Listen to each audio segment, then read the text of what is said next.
Assalamualaikum warahmatullahi wabarakatuh.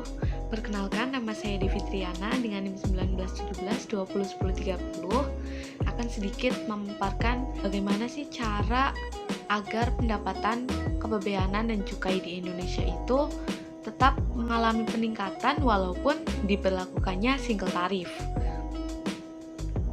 Oleh karena itu, perlu kita ketahui bahwasanya single tarif itu merupakan pengenaan pajak yang hanya terdapat satu tarif yang sama.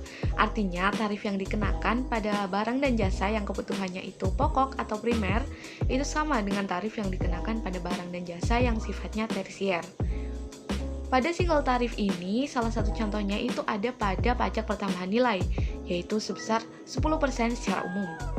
Namun sebenarnya ada dua tarif nih dalam PPN ini, yaitu secara tarif standar atau umum dan juga tarif khusus yang diterapkan untuk barang-barang ekspor yaitu sebesar 0%, yang dikenakan untuk kegiatan ekspor jasa kena pajak yang dihasilkan pengusaha kena pajak di dalam negeri lantas dimanfaatkan di luar wilayah Indonesia oleh penerima ekspor jasa pajak. Pada kenyataannya, penerapan single tarif ini menurunkan pendapatan kepabeanan di Indonesia.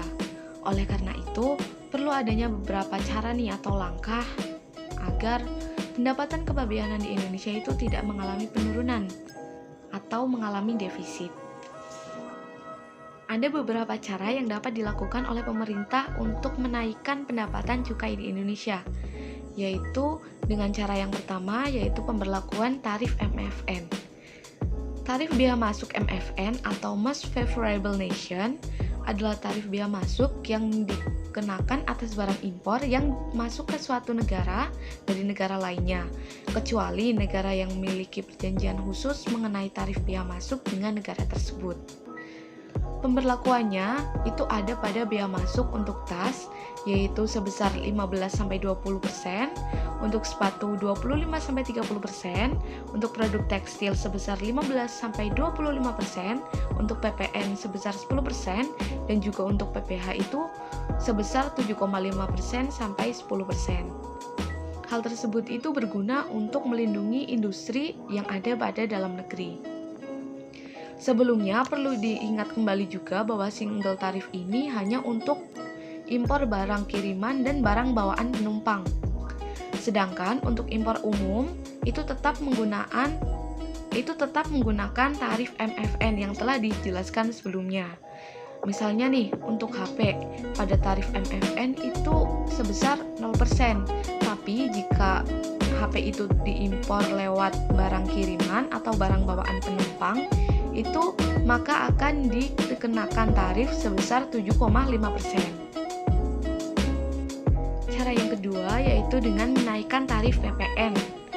Namun ingat, tetap harus berlandaskan dengan Undang-Undang PPN Nomor 42 Tahun 2009, yaitu maksimal sebesar 15%. Yang ketiga ada memaksimalkan pengawasan pada post clearance, seperti dengan mempertegas pelaksanaan administrasi dan mengadakan audit pada kepabeanan dan cukai pada pos-pos cukai guna menjadi salah satu langkah agar importir itu dapat patuh dalam pelaksanaan kegiatan ekspor dan impor. Dan cara yang terakhir itu ada dengan menaikkan cukai pada rokok. Mungkin hanya itu yang dapat saya sampaikan. Untuk kurang dan lebihnya saya mohon maaf. Saya akhiri, wassalamualaikum warahmatullahi wabarakatuh.